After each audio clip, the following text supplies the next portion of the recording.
Okay, I would like to, just as we discussed before, quickly touch on 3 topics. Again, on the conjunctival melanoma, a bit of a difference that we do, just to point out for the interested audience. Genetics, briefly touch on that, if we have time. I mean, we don't have to, but briefly on the vascular tumors.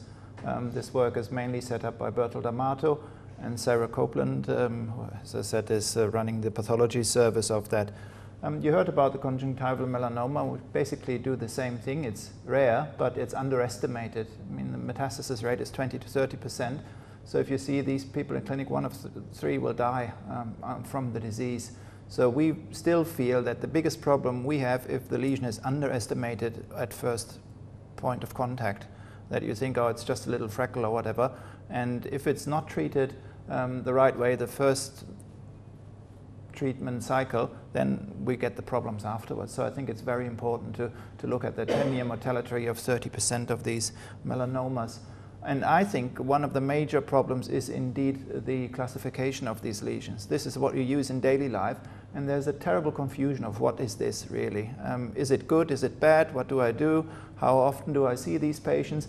And we think, this is our opinion, that most of it is due to the wrong classification really. So in old terms, it's either congenital, you have a freckle or the Raysian complexion, as you heard, or acquired. And that could be secondary to other diseases, which is very rare. But the acquired ones, meaning you didn't have it in childhood, you now turned up in clinic, it's new, it hasn't been there before. This is often put in the PAM category, and we think it's underestimated often. Because if you look at the histological classification, it's different. You have hypermelanosis, you have melanocytic neoplasia. So a PAM is a neoplasia. It's not something like a freckle that's within the normal conjunctival tissue, but it is a neoplasia. It can be benign, PAM without atypia, but they look exactly the same as pointed out. They can be malignant. And then you've got these rates here. Not much problem in this group, but 60% local recurrence or turning into an invasive melanoma in that group, which is quite significant. And clinically, you just cannot distinguish between the two. You cannot say, is this one with atypia, without atypia? And you've got the invasive ones. The nevus also is a neoplasia, but no signs of malignancy or melanoma then. Okay? So what we developed, and we're not there yet to prove that it's really right what we're doing, but this is sort of the next step that we're doing. We're trying, because there's a sliding scale really of where you are with these lesions when you cut them out. We try to classify them, to quantify them, to give some type of control really to it. So we look at all these different growth patterns along the surface, the vertical spread, and the melanocytic atypia, and devised a scoring system for it. So we can say, where on the scale are you if you remove this, this PAM? And our treatment is based on that. Because if you have invasive conjunctival melanoma, there's very poor evidence about the management so far. If you can, you excise them, but if you're in this area here with adjuvant radiotherapy or primary radiotherapy, you run really into trouble. And this is the problem. Once they cross the certain line, it really is difficult to get control of it.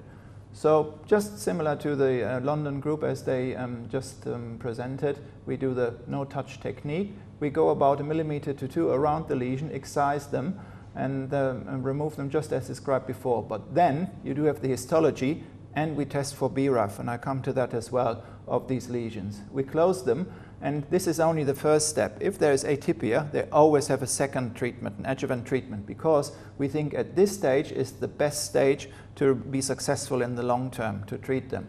So if they have a Siemens score of 0, meaning conjunctival melanocytic intraepithelial neoplasia, we don't do any adjuvant treatment. But as soon as they're in the region of 3 to 4, we do adjuvant chemotherapy as well, with usually mitomycin C, it could be interferon.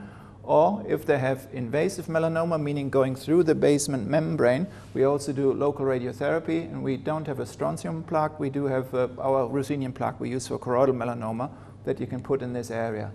And we've been doing this for the last 4 years. Our feeling is that we do have less recurrence, but it's too early to say. We don't have a scientific analysis of that. And hopefully within the next years we can present the data that we think that this will make a difference.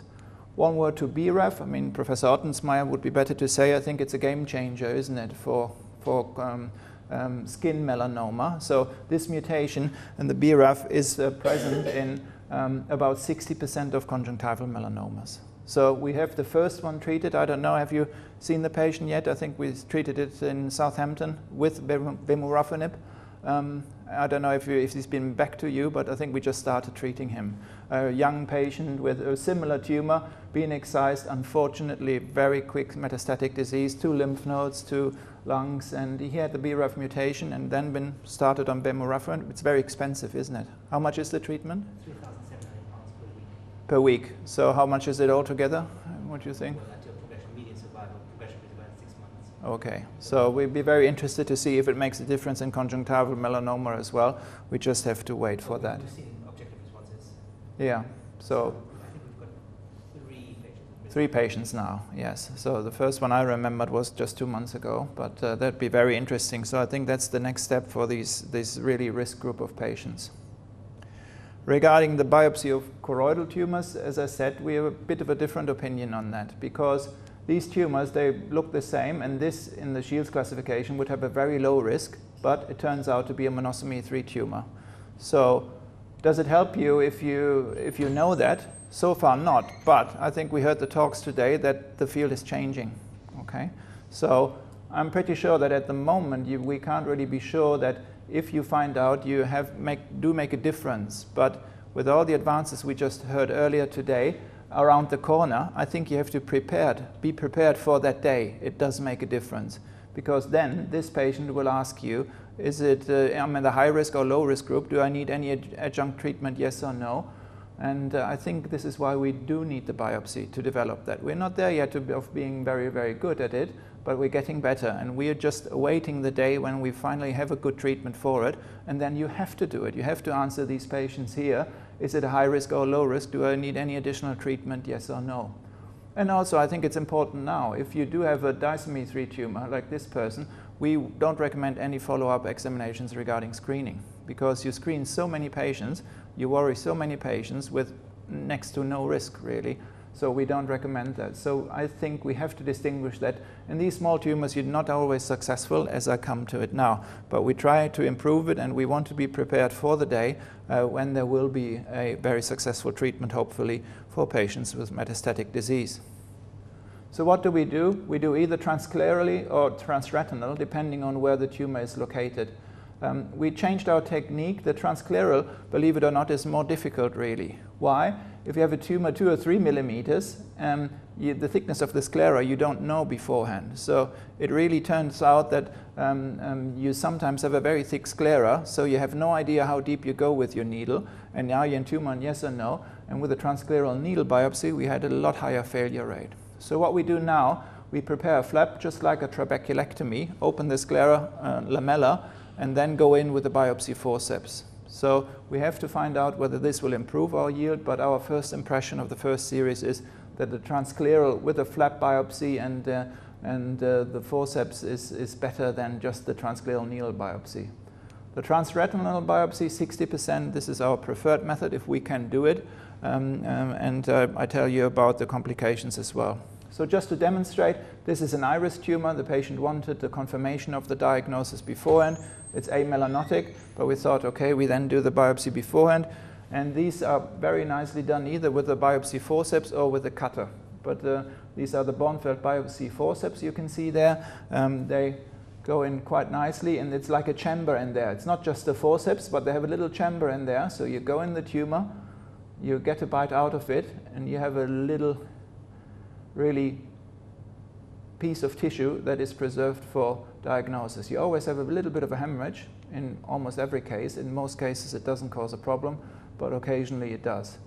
And then you can see it swimming around there. A nice block of tissue for the pathologist. Will be happy with the diagnosis for that. So we use that forceps not only for iris tumors, but also for thicker, larger choroidal tumors if we can do it. And this is our standard. I showed it before. No vitrectomy, 25 gauge. We can't wait for the 27 gauge, which is around the corner. That's even smaller then.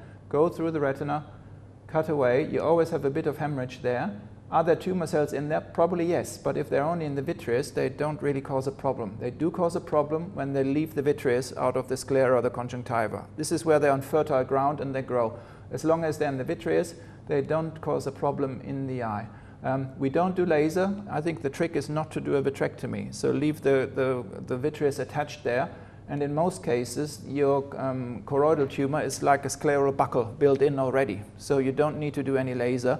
And that's the way it works. But it's not without complications, and I come to that. So to audit the results, because it's a new technique, we did 2 studies. First was just really prospectively studying our success and complications in melanoma patients that have been biopsied. And the secondary was the long-term. We've been doing that since 1993, more and more. But the long-term biopsies, really, how many of them had a retinal detachment or had a problem that needed more surgery. And in brief, just regarding our yield, we are now at 91% of getting a histology result. So yes, 1 out of 10 we don't get a result, but 9 out of 10 I think it's almost good enough that we can really confidently say we are likely to get a diagnosis. Genetic testing, we only do genetic testing if you have a histology result. Now that's very important. Why? Because other groups with other tests do genetic testing without a histology confirmation. Why is that a problem? You could get the genes of other cells that are in the path of the needle. So you could get a macrophage or a lymphocyte or whatever and test these genes. And then you don't have the melanoma genes. So we think it's mandatory to have a confirmation of the histology before you do genetic testing on these tumors. So what are the complications? There are complications. You almost always have a hemorrhage if you do it transretinally, in 37%, but in most of cases it will be resolving. However, our main indication for surgery after biopsy is a non-resolving vitreous hemorrhage, which does appear in about 2% of cases. Retinal detachment does occur, not as frequently as we thought it would be, because you really create a hole in the retina, but it does occur in 1% in this prospective study. Transscleral, as I said, you have less feeling of where you are, you have a higher failure rate of getting a result, and you have more complications because if you had 3 or 4 negative biopsies, you tend to get more aggressive. You say, I really want a result in that patient, and you tend to go too deep then. And then you're through the retina, and if you put a lot of suction on the plunger, you can imagine what happens if you're inside the eye. Out of a sudden, the globe will collapse, and then you get a lot more problems than if you would do it transretinally. So if we can do it transretinally, we like to do it transretinally. Secondary surgery, the main indication is vitreous hemorrhage, the second is retinal detachment, and we have to say we had 2 cases of endophthalmitis as well. So it is not a case of complication-free zone there. Fortunately, these resolved with immediate treatment with antibiotics, but this potentially can kill the eye, and this has to be explained to the patient. So it's not risk-free, and you have to know what you're doing, and this is why I think it's important to get this technique spot on when we need it, before we need it in the future. And what were the outcomes? No recurrence in the vitreous hemorrhage, but some problems in the retinal attachment group. So if you do get a retinal attachment, and you can imagine if you then have treatment with radiotherapy afterwards, not easy to deal with surgical-wise. And so if you do get a retinal attachment, it means usually that you have a problem that is long-term. So I'm not one to say biopsy, no problem, 100% results. There are problems, but I think it is necessary to make this step to really push the boundary and get it forward when we need it in the future. Yeah? Can you go back one slide? I beg your pardon? The 18 out of 670, are they? Yeah, that's the long-term study, retrospective, yeah. So what we don't know is how many patients were operated elsewhere, okay? So these are only the ones that came to us, so we think that the complication rate will be higher than that, but not massively higher. We think we tend to see most of our complications and deal with us, but there are some patients from other centers that had retinal surgery somewhere else, okay? So are there any individuals in whom more than one event happened, or are they all individual? No, that's a very good question. I have to get out the paper that we're now preparing, but some had vitreous hemorrhage and retinal attachment as well, so there's a crossover. Overall, yes. Overall, what we tell the patient is the complication rate significant for you will be between 5 to 10%. 10% not a result, and 5 to 10% getting a problem that needs more surgery. Okay, so it's not a small number. It is not a risk-free procedure, but we're confident that in 90% we do get a biopsy result, and we do have an eye that is okay afterwards, not harmed by the procedure. Okay, so obviously you want to get better, but it's not risk-free, definitely not. Okay, but I think if you develop a drug tomorrow and come with something that you want to treat, and then you start this, trying to biopsy and all the rest of it, and your pathologist tries to get expertise with it, you have a learning curve of a year or 2 before you're up to it. And I think we need to be geared up for it. So in cutaneous melanoma, this sort of question has been the bread and butter for the last 10 years, because it's all been not about the biopsy of primary, but a biopsy of the sentinel node, where it's been a diagnostic procedure rather than a therapeutic procedure. And there's been, just like in ophthalmic surgery, an endless discussion around what you should do or what you shouldn't do. Yeah. And I guess the whole system will, as you say, change when we actually get to a place where we want to do something about the result, rather than just know the result. Yes. But even just knowing the result, certainly the ophthalmic patients that we look after are all really keen to know what is going on. And there is an increasing push that they want to have a biopsy up front. Yeah, just to repeat the question for the video, it is about does it make sense, and in dermatology it's been a large discussion, and in ophthalmologies as well. Why put a patient at risk of that procedure if you cannot offer a cure for it? It is a big discussion. I don't know the right or wrong, but as I said in the first talk, we asked 292 patients, what's your major concern? And the two major concerns were the outcome of the biopsy and the metastatic spread. You know, it's the same as one of my relatives now has a cancer somewhere here, and my question is not will your thyroid or will your bowel work. My question is what's your general prognosis? And this is what we ophthalmologists are too focused on eyes, I think, and we have to get there that the patient have a different focus, understandably, but we're in our little box of eyes that we have to expand out of there, I'm pretty sure. Can I ask? Yeah? What are the regional lymph nodes that are likely to be involved in ocular melanoma we should be looking at? Are there any nodes from the conjunctival melanoma? Yeah, that is a very, very long discussion as well. Even less evidence-based question is how to look for metastatic disease of conjunctival melanoma. There are various recommendations. I think London does sentinel lymph node biopsy. There is no evidence base of that. If you ask the head and neck cancers, Professor Ottens might correct me if I'm wrong, I think the studies show that ultrasound is equivalent to MRI or CT. But you cannot agree even in that group how to look for potential metastasis. Do you do a sentinel lymph node biopsy? Do you do ultrasound? Do you do MRI? We don't know. We're trying to, I want to set up a protocol for it. I looked through all the literature and there's no evidence base for it. Do you have any comments? That would be very interesting. So I think the difficulty is which sentinel node to biopsy. Yeah. Or rather how to get to know where the sentinel node is from the eye. Yeah. So that's not one we have a solution for. In terms of the follow-up and the investigations, we've tried to use how fat the patient is to the deciding factor. Yeah. Particularly if they're slender. Yeah. The ultrasound is a really good tool in the hands of an experienced investigator. Yeah. Because you can get very nice data on the internal structure of the lymph node. Yeah. And also often on the flow of the blood. So we followed the route that we take in high-risk cutaneous melanomas that has micrometastatic disease that would not lead to a block dissection. Mm-hmm. So the patients who have nodal involvement, sentinel node involvement, where we would consider a block dissection, but where the patient has decided not to go down that road, or where for other medical reasons we've not done that. So we follow those patients 3 months with ultrasound. Okay. And we've simply used the same approach in the head and neck cancer, so in the conjunctival melanomas also. The numbers are very small, of course. Yes. But there's equally a group of people who would say, well, actually you need to use MRI because it gives you better imaging. Yeah. I don't know the answer. It would be very nice to look. I think we have to use our group to set that up. Just to briefly, I hope it was clear on the microphone what you said. It should be picked up, I think. But there's no clear strategy at the moment how to look for lymph node metastatic disease of conjunctival melanoma. And I think we need to get together to really discuss a strategy for that.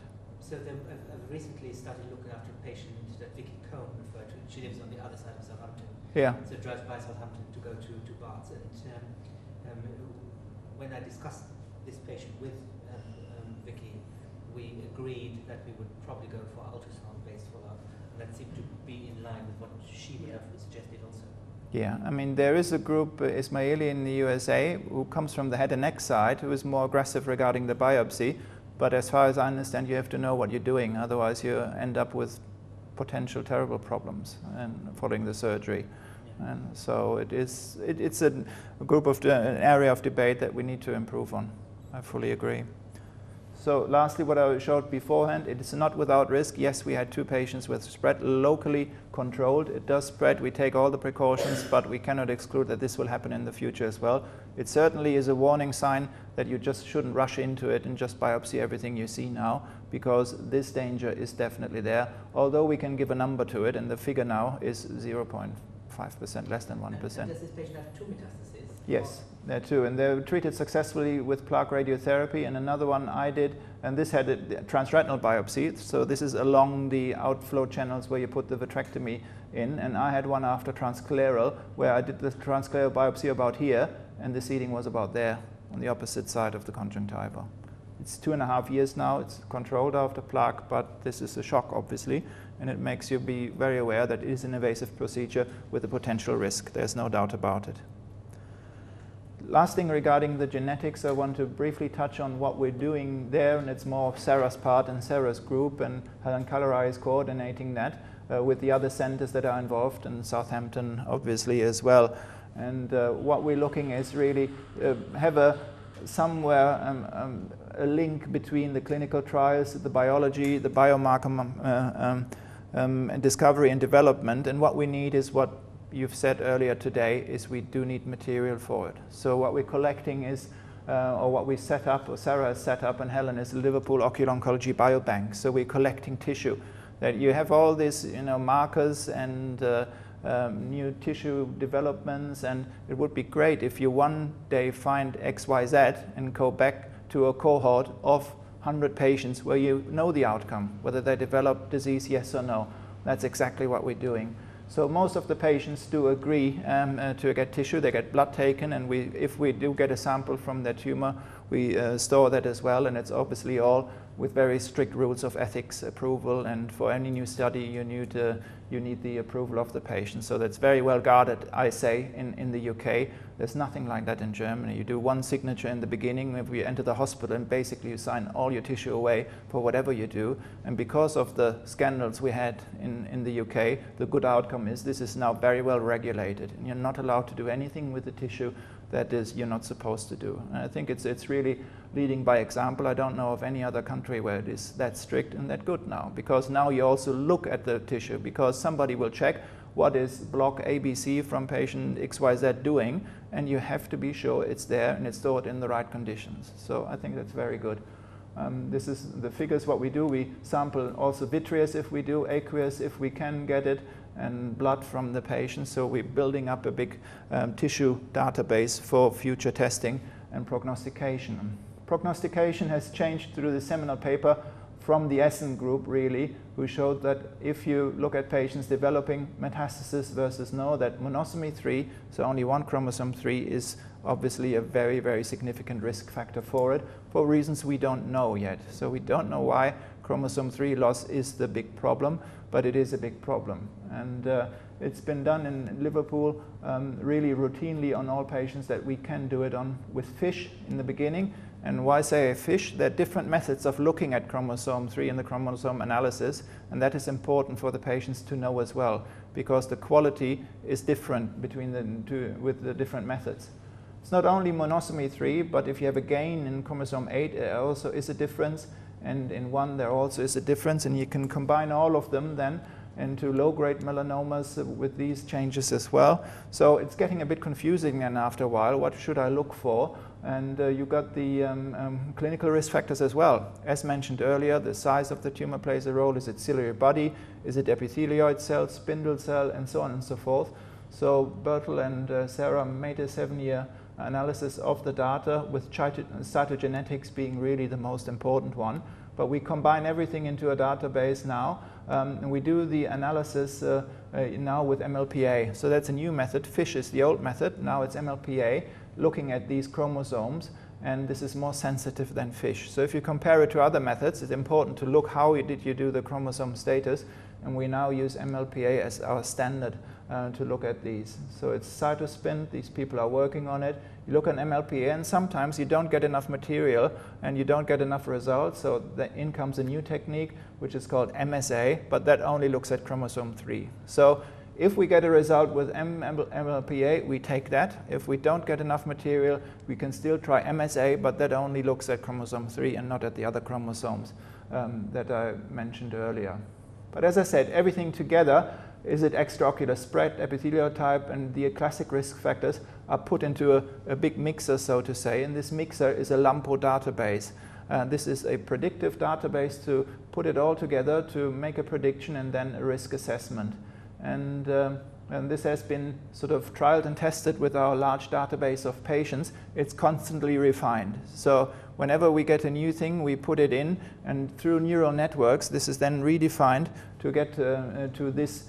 You might have seen it. This is the prognostication we give the patient. So this would be your normal life expectancy in your age group, because obviously it makes a difference if you're 25 or 75 with a melanoma. With the same genetics, you still have a different life expectancy. So this is put in as well, and then you get these graphs, and you can access this online for your patients. You just go in and you can do it yourself with a dummy patient, just name and all the risk factors that we know you can put in there.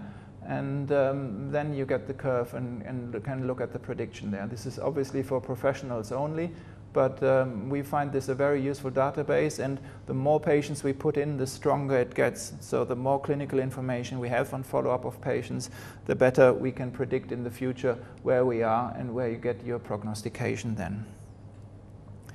I have to mention, and patients are very aware of this, and we get lots of questions regarding this, that there sort of is a rival thing. This is gene expression profile.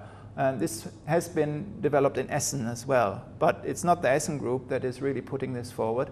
It's a group from the USA who now has a commercial test for class 1 or class 2 genes to give you a prediction regarding your risk profile. And they claim that it's better than what we do, the genetic testing. I don't want to go into much detail about it. It is a question that's not been decided, but in their first publication, and you have to understand it is a commercial interest behind that. It's not in our case, but in their case it is a commercial interest, that the comparison that they published and said, or claiming it is better than the monosomy testing we do, is based first of all on FISH analysis. So it's the old genetic testing, one has to say. And second of all, that quite a significant number of patients in the class 1 and class 2 did not have histology. Okay, so they didn't have a confirmation of what cells really were looked at. It was assumed that they were melanoma cells, but not an histological confirmation. So how do we solve this problem? There are several prognostic systems now. If you go to a conference, you have all groups coming with various systems. You have to compare them in a scientific manner, meaning in a trial that somebody objective looks at it and then gets method A or method B and then tells you this is a sensitive yes or no. Now we do that. We have our internal control, MLPA versus FISH in Liverpool. We also have it with the other methods within our internal controls, but we also share our data with Essen. So we send blocks to Essen and they to us, not knowing what it is, and then we get the result from the other center. And we also do it with Philadelphia as well, so to get an excursus. Now, the big question, can't we do it with class 1 and class 2? This study has been started together with Atlanta. So Atlanta is a center that's in between the two worlds, so to say. So they're using both. So what they've done with tumors, they know the outcome of. They send the blocks either to class 1, class 2 definition or to Liverpool for our definition. And so far, it's now 28 patients. They all match so far. So it's not worse the genetic analysis we do, except for one patient where we say yes, high risk, and they say no. And as far as I understand, it seems to be a high risk patient in the long run. So I can't say that now. At the moment, we don't have any. It's been published at the ARVO. It's now been submitted for the BJO. So hopefully it's been a scientific publication soon. But at the moment, there's no proof. We think that our system is worse. We think it's equivalent to the class 1, class 2. If you send a specimen to us, it's 250 pounds. If you send a specimen to them, at the moment, it's, I think, around $2,000 US. And its FDA approval is thought, and everybody thinks that the price after that will be a lot more substantial than that. So that's just the general information. I'm not in a position to say one is better than the other, but I'm in a position to say that I think it's unfair to say that the genetic testing we do here is worse. It is not. Okay? There's no scientific proof of that. And that's an extremely important information.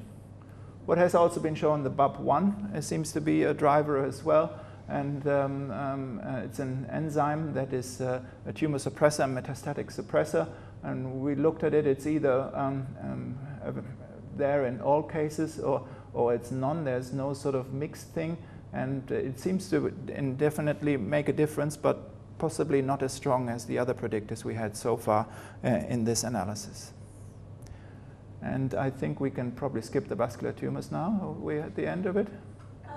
We're at 3:15, so Mm-hmm. I think it's up to you guys. If you want to hear about it, let's do it. But if you want to go to questions, we can. What's the feeling? Questions? Yeah. Question. Where's the gene located? That one? I have to look that up. Is that on chromosome 3 perhaps? I have to look it up. Sorry. Can I just ask you about Yeah. iris melanomas? Yeah? How do you differentiate an iris melanoma versus nevus on UBM based on thickness? Because you have this cutoff 2 millimeters for your choroidal melanomas. Yeah. For iris lesions, what are you looking at in terms of thickness and measurements besides the normal clinical features? Very interesting, because we're learning more and more about them through the biopsies. So because we're more we're getting better with our biopsies, we know now more about them. So, and it turns out that Could you just repeat the question? oh, sorry, yeah, the question is about iris melanomas, some tips and tricks or clinical hints of what to look for. To us, it made a big difference that we now biopsy a lot of these cases. And a lot more than we ever thought turn out to be iris melanomas indeed. So I can't remember a single nevus of those being biopsied in the last year in our institution. What to look out for? In the old days, we thought about thickness, 3 millimeters more or more it should be in diameter. It's not. They can be small as well. So what to look out for? I think a very critical point is vascularization. Okay, so that you don't see big blood vessels in there, but you quite often can see that the iris blood vessels in that quadrant are slightly dilated where that lesion is. That to me is one. The one I showed you for the biopsy, these ones are amelanotic. These are usually, they look like gluey, galerty type of melanomas. They are quite common. Unilateral melanoma, unilateral high pressure glaucoma is a very big sign. Okay, we had 2 cases in the last year where the only sign was unilateral glaucoma and classified as pigment dispersion, which usually you have on both sides.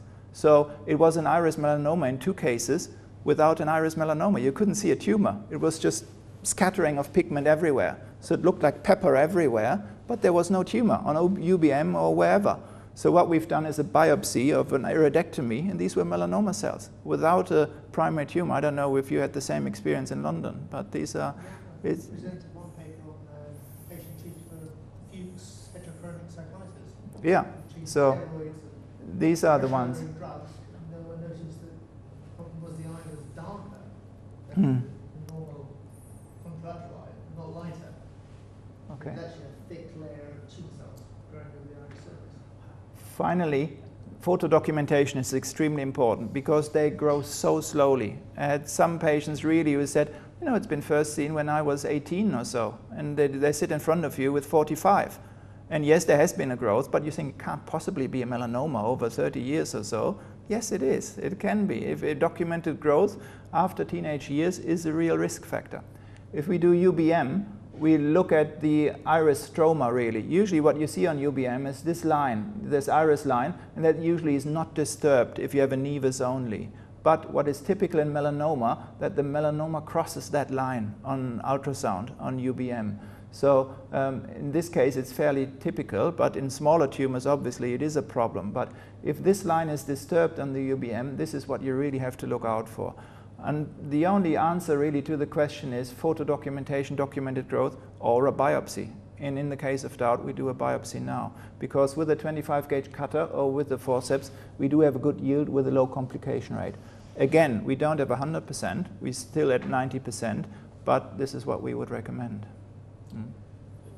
ectropion UVA, that indicate Yeah. malignancy, or can it occur Yeah. in blind? Ectropium UVA is often overestimated because you have a lot of things like anterior synechia is the classic one. You have an anterior synechia and you get an ectropium UVA as well. But I have to say it's present in quite a lot of melanomas as well. So what the melanoma does on the iris, it grows there and then slowly sort of contracts the iris tissue, and then you get the ectropium UVA. Where is it? Sorry, I go back.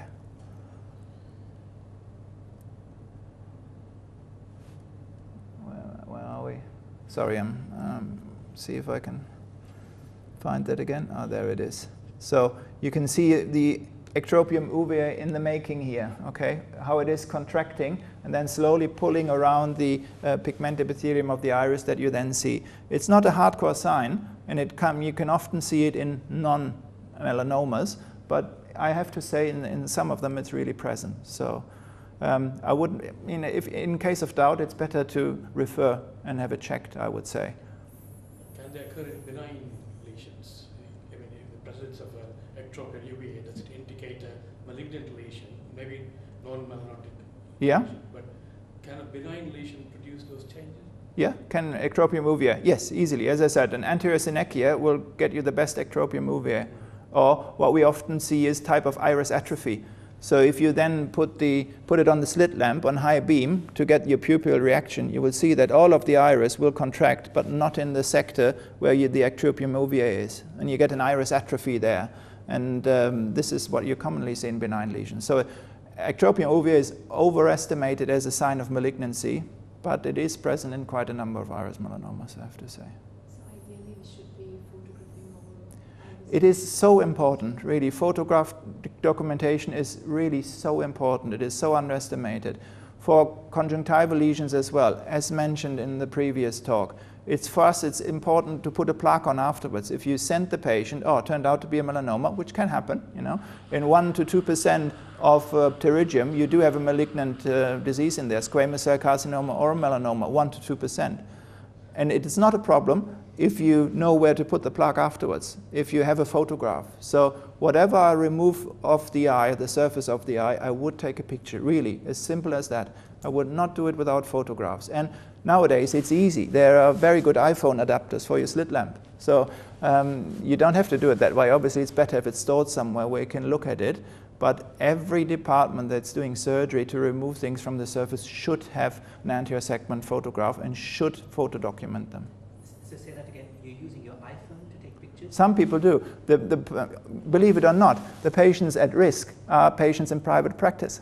Okay, so because you're in your NH hospital, you have your photograph camera there, standard, no problem. Then you go to your private hospital, you don't have the setup with all the photographs and anything, so you don't document the lesions there. So the easiest thing for those people to do is get an iPhone adapter for your slit lamp and take a photograph. It doesn't matter what it is.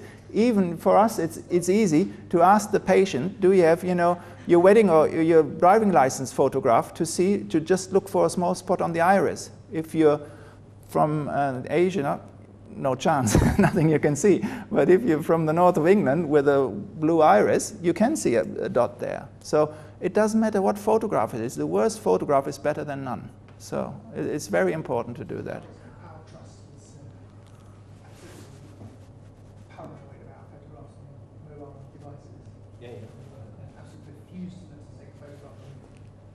No, you're not allowed to. But if you take a photograph, and the best talk I ever heard on this subject is exactly that. You take a photograph with your iPhone, and what about consent? And then he put on a video of the patient giving consent on the video. I consent to this photograph being taken. It's a very strong message. so you can do that as well. I'm just speaking. yeah, it is. So I think there's a lot more harm done by these things. That's a very good issue. These are really the plague of the modern times. We recently had a patient been sent pathology from a conjunctival lesion for a second opinion, and we couldn't identify it. Why? Because it's only with numbers and no name on it. You couldn't identify it. It was lost. Yeah, so we have, patients do suffer from these new things. We have to be really, really careful that we don't go the wrong way. But that's off topic, I think. Okay. Thank you very much indeed. Okay, thank you.